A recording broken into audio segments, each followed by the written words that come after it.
Hey guys, Laura Williams here with Girls Gone Sporty, and we are back with our food series of videos. Now I'm really excited to be able to bring these back to you. We have our new kitchen, our new setup, and I'm really happy because the things we'll be focused on are foods that people want to eat. So they're healthy in the sense that they're a good balance of proteins, fats, and healthy carbs. So those are your fruits, your vegetables, your whole grains sometimes, and in some cases your dairy products as well.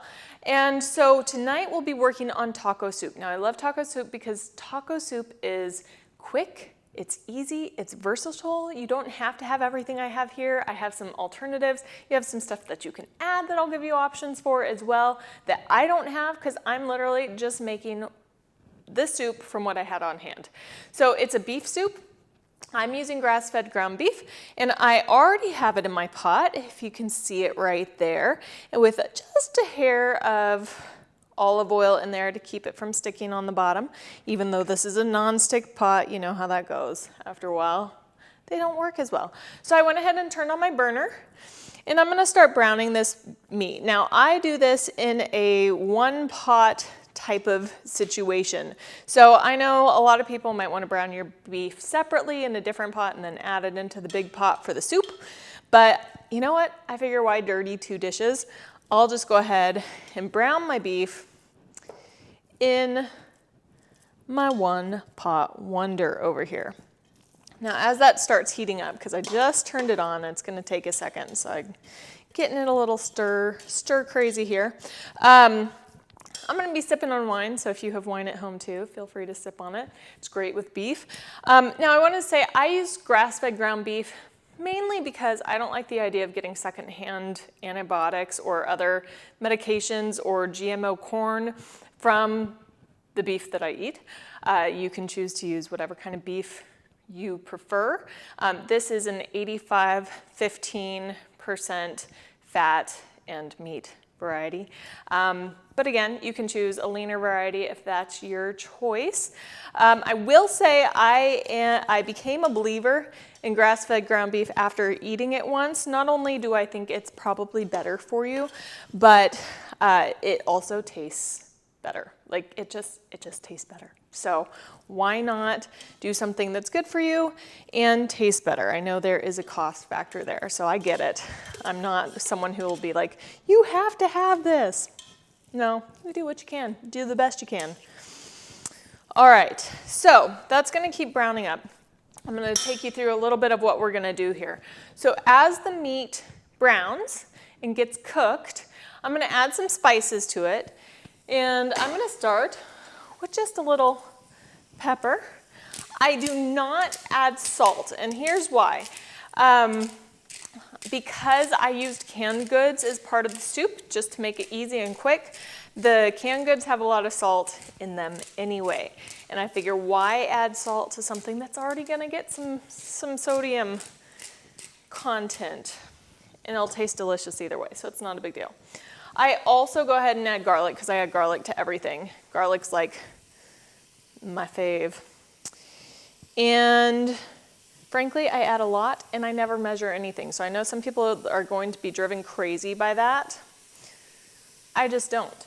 So if you want to put in a couple teaspoons and then go from there, I'm just gonna stir it up. You can see it's starting to get a little bit brown there. Got a little ways to go. So we've got some pepper, we've got some garlic in there. I'm a big fan of the spice. So this is where I add crushed red pepper, and if my husband would let me, I would add cayenne pepper too, but he won't because he doesn't like it nearly as spicy as me. So I'll add a little bit, maybe a couple teaspoons. We're gonna have a lot of soup when we're done here, so you don't have to worry too much about like, oh my gosh, how hot's that gonna be? It's gonna be just hot enough for someone who tolerates a little spice. Now, obviously, you don't have to use it if you don't want to. Stir it up a little more. One other thing I always add more of is chili powder because it's amazing and it's a go-to for Mexican style food. So again, a couple teaspoons to taste, whatever you prefer. Some people are not spice fanatics like me, so you can do whatever floats your boat. Now, if you have onions, I didn't happen to have onions on hand. If you have onions, it's a great idea to brown up some onions while you're browning your meat, just because who doesn't like onions in tacos? So that's always an option. Or if you're not someone who likes the sauteed onions or cooked onions, you can always just slice them up to put on top at the end like a topping. So we're getting pretty brown in there. We've got a little ways to go. I also add some cumin, and I never know if I say that correctly. Normally I would add a lot, but I'm almost out, and I double checked, but I'm just gonna dump that in because who doesn't love some cumin? And again, I know I may be alone here. I'm a spice freak. I add more spice than my husband's nodding his head. I do add a lot of spice. Not everyone likes it. It's not for everyone. All right, so we're getting pretty good here. So once this finishes browning, the hard work's done. Seriously, that's pretty much the whole work, is browning your meat and seasoning it. Because from here, it's super simple. Now, I will say one other thing that I have done before that was really good, and again, I just don't have it on hand, was slicing up some jalapenos and sauteing them with the beef as well. Now, you might say that's way too spicy for you, but it's actually not if you make sure you take the seeds out. So it just adds a nice little flavor, a little jalapeno flavor without too much spice. But you really do have to make sure that you do a good job of taking the seeds out when you are cutting them up and slicing them. And don't ever rub your eyes after cleaning a jalapeno. I've done that and it's brutal, so just don't do it. That's my advice. All right, so now that we've got a pretty good brown going on here, it looks pretty much cooked through.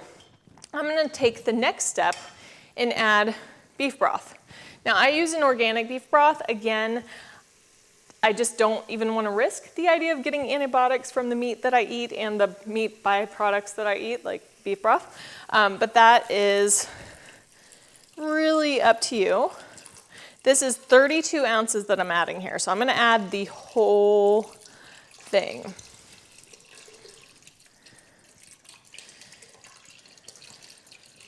And I always go for easy. The pre-made beef broth is just my cup of tea compared to worrying about bouillon cubes and trying to figure that whole thing out. So beef broth, it doesn't cost very much, maybe $1.50 or something for that size box.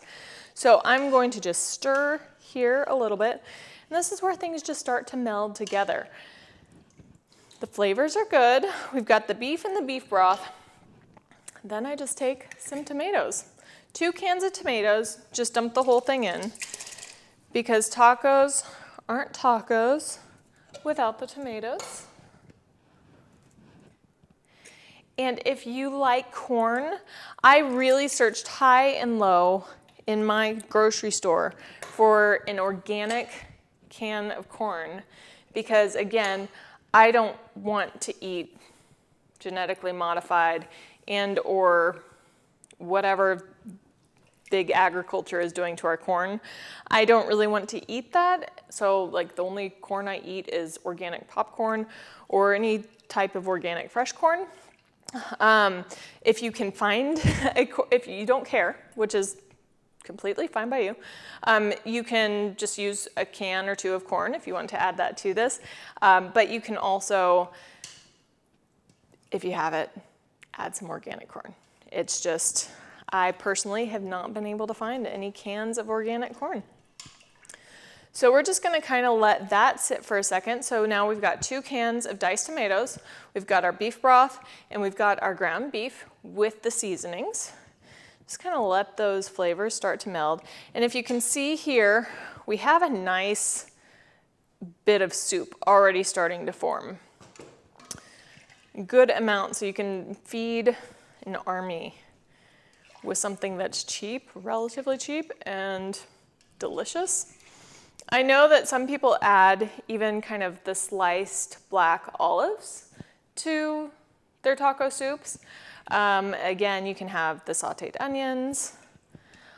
The next thing I add, and this is very personal preference, if you love pinto beans or if you love kind of more the taco style beans, by all means, I wouldn't say refried beans because that would be weird in a soup. But if you like any other kind of bean, even kidney beans, you can use those in place of what I'm gonna use. But I have these awesome, and it's just the store brand. It's black beans with jalapenos. So I'm getting a little bit of that jalapeno flavor with my black beans.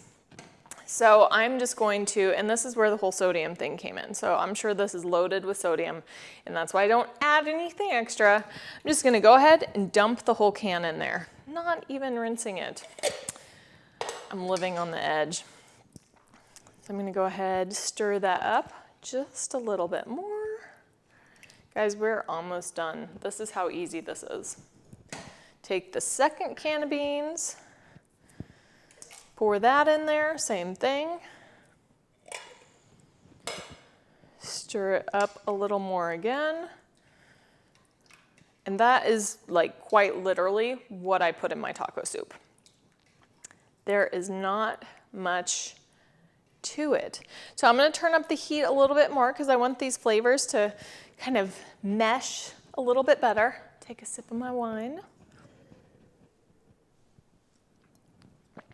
And I will say, ooh, I did forget one thing, a little bit of cilantro. Now, if you have actual cilantro, that's delicious and it'd be delicious as a topping.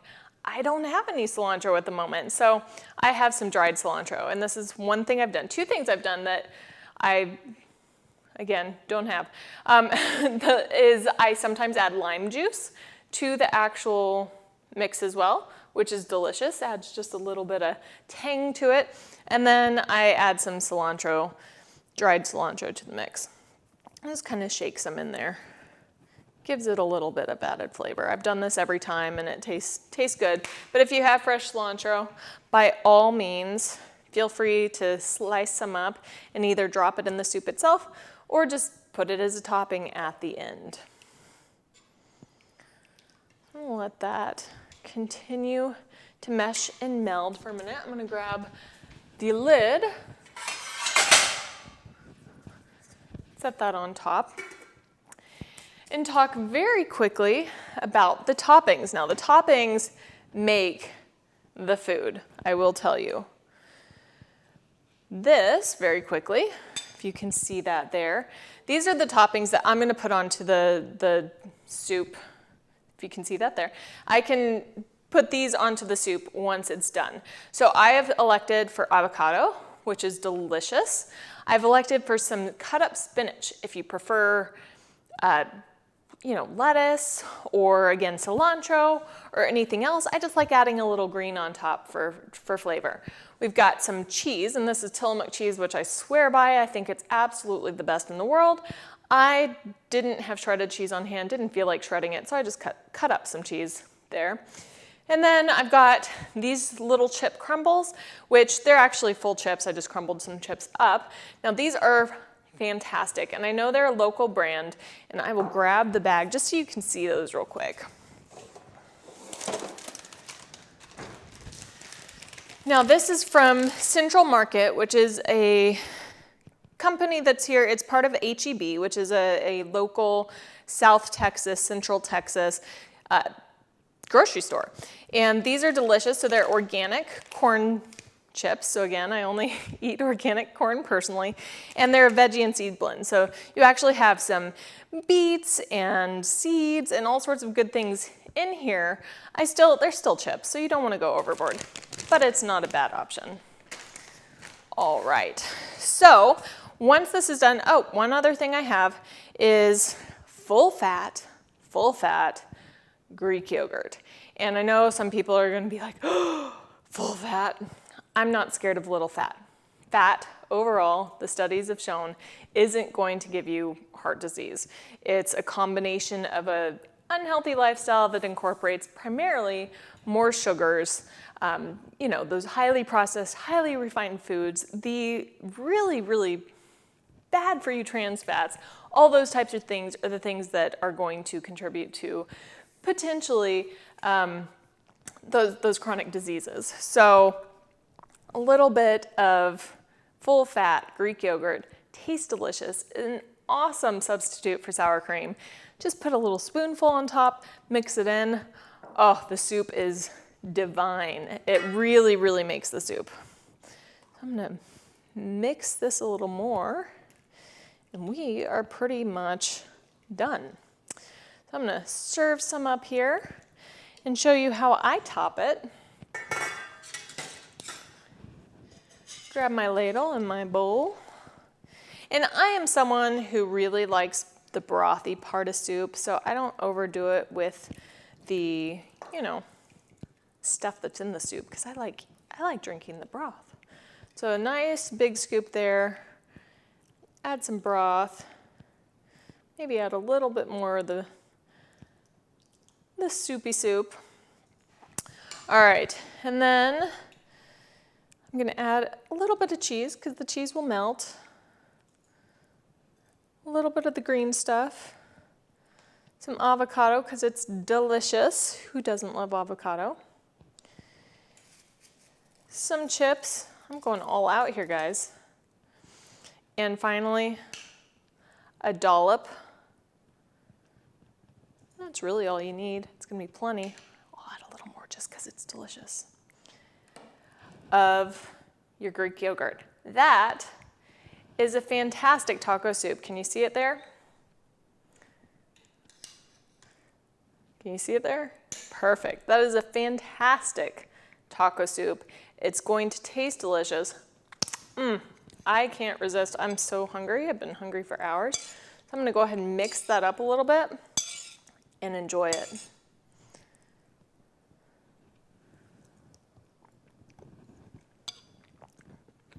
Heavenly. Really good. Again, lots of options. So if you don't have everything I have, or if you want to make some changes, by all means do so. Enjoy it with a glass of wine. We're looking at a couple hundred calories for this bowl. Not a couple hundred, probably in the 300 to 400 range for a bowl of soup. But that's not too bad. And it's a good combination of your proteins, fats, and carbs, which is what we're going for. It's going to keep you fueled. It's going to keep you enjoying the food you're eating and knowing that you're eating well. So we're going to be back regularly with these, and we'll also be doing some live sessions, food sessions as well. So be on the lookout on girlsgonesporty.com for all of our announcements for our live events and for all our videos. And be sure to subscribe to our YouTube channel. It's right up there. You can do it. Thanks, guys.